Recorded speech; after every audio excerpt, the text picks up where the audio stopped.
Media कर्मियों से बहुत नाराज हूं इस बात को लेकर कि उन्होंने मेरे अच्छे काम को लोगों के सामने तक नहीं पहुंचाया। मैं आपको सिर्फ एक ही एग्जांपल दूंगा।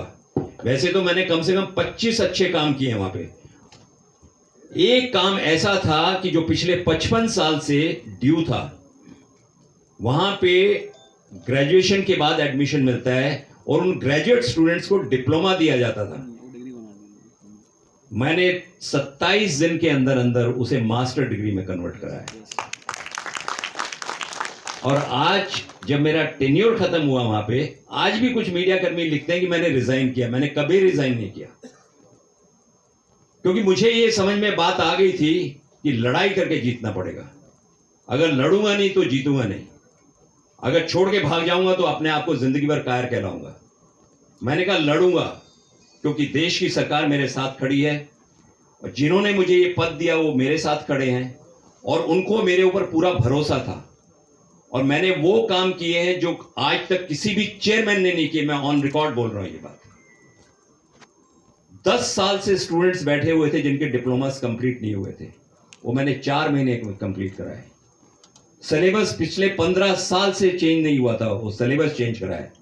नए नए आयाम लेके आया वहां। डिसिप्लिन का एक ऐसा माहौल क्रिएट किया। आपको यहां कोई भी अगर एफटीआई से कनेक्शन रखता हो या एफटीआई जाने की इच्छा रखता हो तो आज जाके देखिए, आपको पता चलेगा कि 2015 के पहले के एफटीआई में और आज के एफटीआई में कितना फर्क है।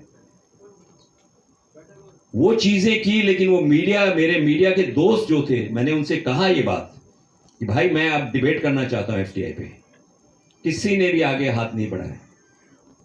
कोई बात नहीं, मुझे दुख नहीं है, लेकिन 2017 की सीएजी रिपोर्ट जो आई, जो पार्लियामेंट में पेश हुई, उसमें लिखा हुआ है कि गजेंद्र चौहान के टेन्योर में एफटीआई में सबसे बेहतरीन काम हुआ। ये ऑन रिकॉर्ड है, ये सीएजी रिपोर्ट। आप गूगल पे जाके सीएजी रिपोर्ट 2017 अबाउट एफटीआई देख सकते हैं। उसमें ये लाइन सेपरेटली नाम लेके लिखी हुई है। तो ये जब मुझे खुशी हुई इस बात की कि सरकार ने उसको स्टैंप किया, ऑथोराइज किया, ऑथेंटिक माना, तो पार्लियामेंट में उस रिपोर्ट में मेरा नाम गया उसके साथ में कि सीएजी रिपोर्ट में गजेंद्र चौहान ने बेहतरीन, अपने टेन्योर में सबसे बेहतरीन काम किया। ये लिखा हुआ है सर, ये वर्ड लिखा हुआ है उसमें। देखिए, उसके बाद मुझे आईएनबी सेक्रेटरी जो थे उस वक्त, उन्होंने पर्सनल एक लेटर लिखा कि आपने जो काम किए थे, आपके बगैर ये इम्पॉसिबल थे, यहाँ पे आज तक नहीं हुए थे, किसी ने सोचा भी नहीं था। तो मुझे थोड़ी सी नाराजगी सिर्फ ये है कि उस अच्छे काम को भी, अगर मेरे अपॉइंटमेंट के बगैर मेरा विरोध हो सकता है, तो मुझे ऐसा लगता है कि मेरे अच्छे काम के बाद मेरा सहयोग भी किया जा सकता था। Anyway, better late than ever. Thank you. Parliament पर आपको कब देखेंगे हम? हाँ जी, इंडियन पार्लियामेंट के अंदर आपको कब देखेंगे? मुझे ऐसा कोई शौक नहीं है। मुझे पहले भी कहा गया है, ऑफर हुआ है। मैं एक विचारधारा से जुड़ा हूँ, मैं काम कर रहा हूँ। ये परमात्मा की मर्जी है, कब पहुंच जाएंगे नहीं पहुंचेंगे ये समय बताएगा आने वाला। देखिए, मैं कभी भी ऐसा फेवर नहीं चाहता हूं मेरी सरकार से या मेरे नेताओं से जो आउट ऑफ द वे हो। मुझे जो जिम्मेदारी दी जाएगी मैं उसको पूरी ईमानदारी से निभाने की क्षमता रखता हूँ। अगर आपको जिम्मेदारी दी गई, राज्यसभा में मान लीजिए नॉमिनेशन कर दिया गया, तो सबसे पहला बिल, पर्सनल बिल आप क्या लेके आना चाहेंगे? मैं सबसे पहले फिल्म इंडस्ट्री को, जो इंडस्ट्री का दर्जा दिया गया था, उसे मान्यता प्राप्त कराऊंगा।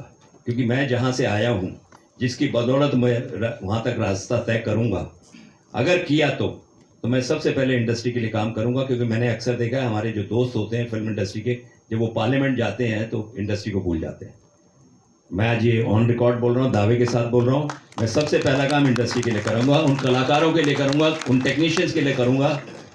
और आपको एक बात और रिकॉर्ड बता दूं, इस समय मैं चीफ एडवाइजर हूं federation of western India cine employees, जो मुंबई में 32 एसोसिएशंस को कंट्रोल करती है। पिछले साल मैंने हरदीप पुरी साहब से मिलके 11,000 एम्प्लॉयज के लिए मकानात ऑलरेडी शुरू करवा दिए हैं। उसकी नींव डाली जा चुकी है, कंस्ट्रक्शन शुरू हो चुकी है।